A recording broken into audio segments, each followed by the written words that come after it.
about Sunset Sessions and why you felt like this was a worthwhile thing to come up and present yourself out. Absolutely.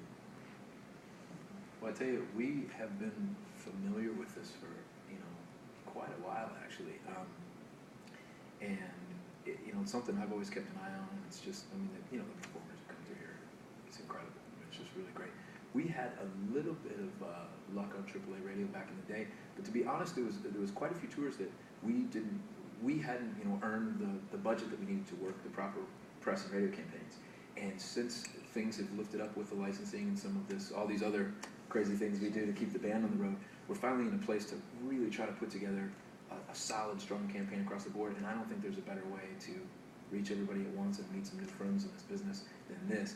I'm taking all the credit right now, but I got to throw it over to Mike Lane over there, because since we've been working with him, he's been really good at seeing the forest from the trees, because we just run around looking at trees and playing all day, trying to make music, get from town to town, keep track of whether your laundry's clean.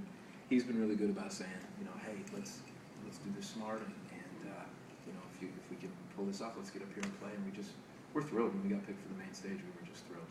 So we're really excited. And we're on I think we're the second act, so hopefully we'll kick it off. We're on good.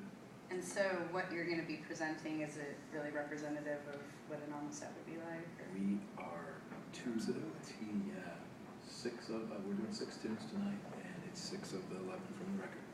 So it's the current stuff. And yeah, I think it's a good snapshot of the show. So if you don't love it, Tamara, then you ain't gonna love it anyway. So. Yeah, I just have, they say it's cliche that when you do what you love, it's not really work. How does it feel to not really work? Man, that's a great question. It's a great question. It's funny in life, isn't it, that you can feel when you're on the wrong path. You gotta, all of us in our own different way have to be brave enough to go, oh, that's not right. Because I've definitely taken some turns, made some records, made some licensing choice, things that I've done that I've gone, ooh, and you notice that that's a slower year. Whereas when we really got back to focusing on exactly like you're saying, making it fun, respecting the fact that I've been playing with these guys for, we go back to junior high together back in Kansas. First grade. Billy, first grade. Seventh grade. Yeah. First show. Yeah, and we got, marriages don't make it that long. We still, every day I'm excited to, work with these guys. And granted, in between tours, we may not call for, go see the ladies and lay low, get back, get to home, make sure the home's happening. The dogs remember who I am. But, I think that when you get stressed like you do at any job, I think it's really good to remain. It's like I could be roofing a house somewhere. I'm making money playing music. What do I have to complain about? And not to disparage anyone else in the business, but and I hope that if we get lucky enough that in a couple of years we're having this interview again and things are going even better, that I'll have that same attitude, because I hate it when people are complaining about doing what they asked to do.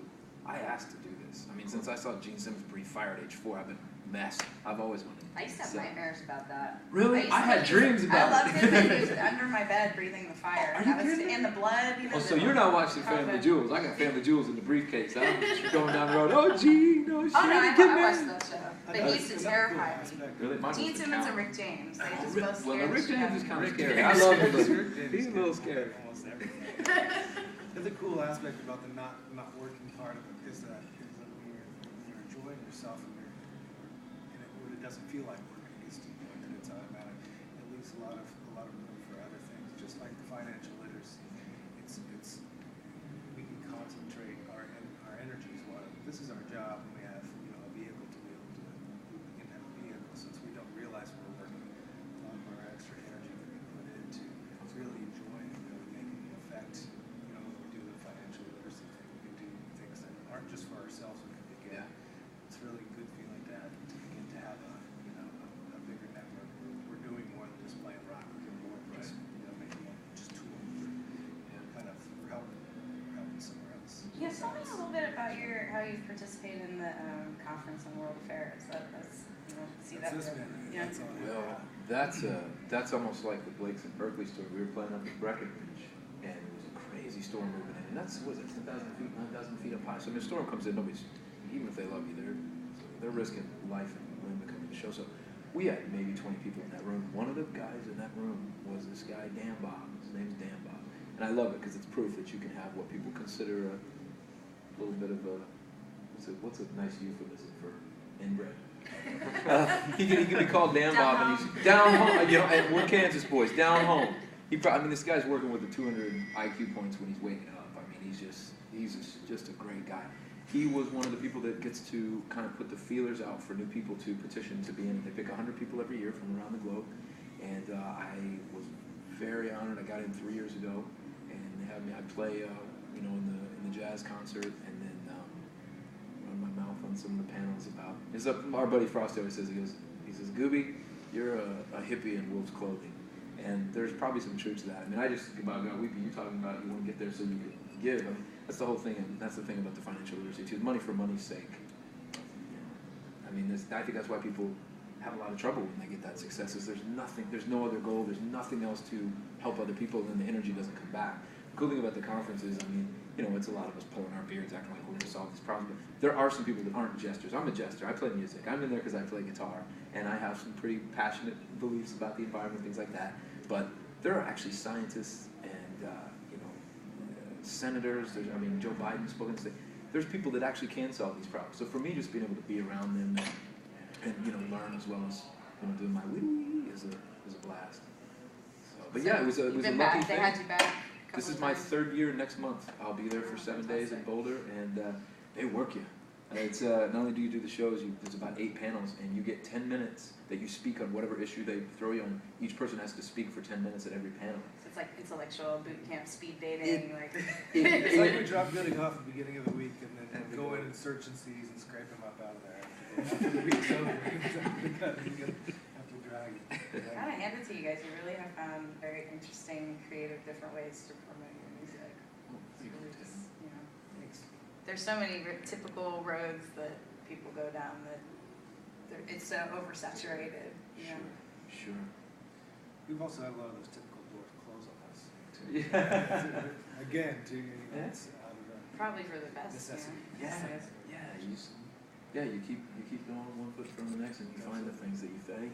You really keyed on it about trying to have fun with it, because I think if you could get out of your own way, I was the last to learn that. I'm pretty hyper felt. That's why I'm going running my mouth too much. But there's once you get out of your own way, those things they do come to you. So I'm still in a secret book or something. But those things people respond to that. If they feel like you're doing something that you enjoy, I think people respond to that a little better. I ran a recording studio for a long time to raise money to make the records, and it wasn't my thing. I really enjoy engineering. I still do a lot of it, but I knew I wasn't really on the right path. And so even if we were making $5 and playing for crickets and 2 bar backs, we knew we were doing our thing. And so our first bands, it was always rewarding to do that. We feel that way with the schools too. Like even if it's something where we donate the show, we lose the expenses. Talking to the kids, you can do 3 more nights just because you're like, the ones that are listening, you feel like, wow. I know when I was a kid in Wichita, Kansas, I thought nothing was gonna work out. And just to have somebody come through and be like, I did it from just where you're at. I did it from here. That's helpful. Yeah, from not growing up in Manhattan or Absolutely. Hollywood or something. So you guys are from Kansas originally, and then you're now in Los Angeles? Yep. Very cool. Now we're close to Hollywood. See, we sold out already. Now we've been out there about 4.5 years, and I really like it. It's definitely been helpful on the film and TV side for some of the licensing stuff, but I have some family kind of out there in Arizona and strewn around. We go back to Kansas so much we almost still live there. We hit the middle 2-3 times a year. So we like it a lot. I don't know if that'll be the last place I'm at, but What do you think are the biggest misconceptions about Kansas and the rest of the country? Wow, and he takes a long pause. Great question. I've met people that didn't know that, and this has been We don't 5 have a or 10 wheel. years ago, but they didn't know that we drove cars. Yeah, paved I met a roads. guy that said, what do? You guys just meet at the crossroads of your road and just hang out together and drink beer?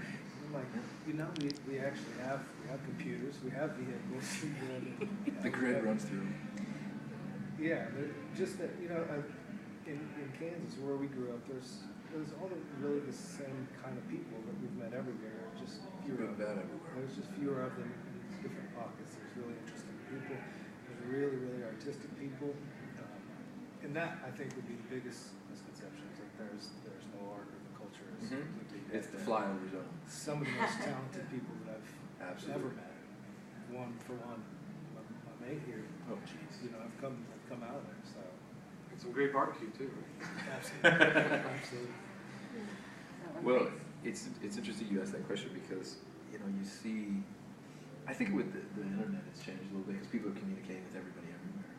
But I know, especially when you were, you know, little Texas, I was born outside of Detroit and, you know, until age 12. I met him at age 12, playing together. But I remember my Michigan friends, they, just like you said, I mean, they really were like, well, can we get out there? Can we fly out there? Like, where do you get Stagecoach. like, you know, you expected a little bit from folks in Manhattan because, man, they got everything right there. And I met Manhattan people that say they've been to Chicago. They're like, no, second city. I don't leave Manhattan. Right. So I get it there. When somebody that's also in the Midwest, from Ann Arbor or something, is telling me, well, I don't go to Kansas, like, dude, it's Michigan. You know, it's not all that. Yeah, it's exactly the same. But I mean, you know, you get it by not having a lot of things around growing up. I think it's a very interesting. I think it was Glenn Hansard, who I love, was on KCRW a few weeks ago, and he was talking about the fact that when he was growing up, if he had a second to stop and, you know, look up in the sky or, you know, wait for a stoplight, he would be kind of dreaming and imagining and just thinking of, you know, things he wanted to do or hear sounds or whatever. And now, you know, kids stop in the second, you know, they're on 5 different things. And I'm not doing the whole curmudgeon-y, oh, technology is bad by any stretch of imagination. But I know that for us, not having a lot of people that, you know, we put together, we were a 2-piece before we found this man, saved us. I mean, I recorded all the instruments on my 4-track because there wasn't anybody else to play with. So by having, you know, these, it sounds over romanticized, but really big open skies and not a lot to do, you know, I think you were able to go inside a little bit more. And so maybe in some ways it was a blessing that we were kind of out where the buses don't run over there. Creativity to fill up the space. Hopefully, you know, anybody in music or art's got some kind of little hole in their heart from somewhere. That's for the therapist. You know, you have your reasons why you go, I'm going to get my mom a house, and I'm going to make my dad love me, and I'm going to all these things. But at the end of the day, you said it's also fun.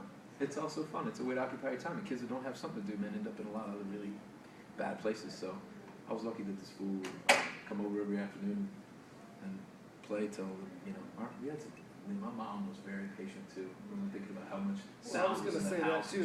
That's another thing about Kansas that we had together, his family and mine, is that a very family-oriented atmosphere. When I first started going over to his place, I belonged. Like I was a son immediately, and I still am. His mother was my second. And that's kind of how our operation is today. Same way, it's very family-oriented. The people that we travel with are very close to us.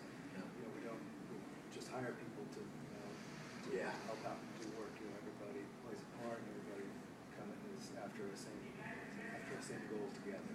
So it's like it really is a band of brothers as opposed to just a lot of traveling. So that's what you meant when you call yourself band brothers. Absolutely. How many miles did you guys rack up last year traveling? Man, that's a great question. I think, Rough we went estimate. through three bands, and we put a couple 100,000 on. That's a good way to say it. The last The one was last band we probably- sold with 300,000.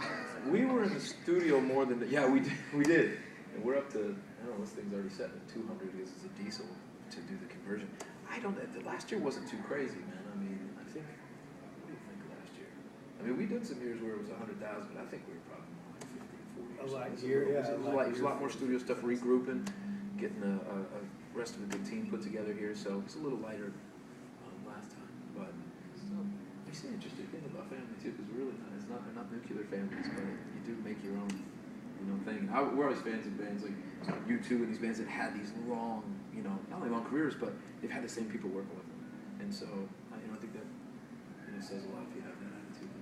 Willie Nelson, I'm a big Willie Nelson fan. I think part of that is because it really, that is, you see those same people just, you know, living that life. It's like, it's definitely. So. The son's making music, masters, like the family legacy continuing. Well, we appreciate Yeah, you guys better get time. started on those kids. Yeah, thanks so much for coming out, You guys are a pleasure. I kind of forgot we were interviewing, so That's thank usually you. the idea. Best of luck to you guys. I look forward to seeing you down the road, brother. Absolutely. Thanks. Hey, Camera, thank you. Appreciate it. Hey man, take care. Good luck to you guys.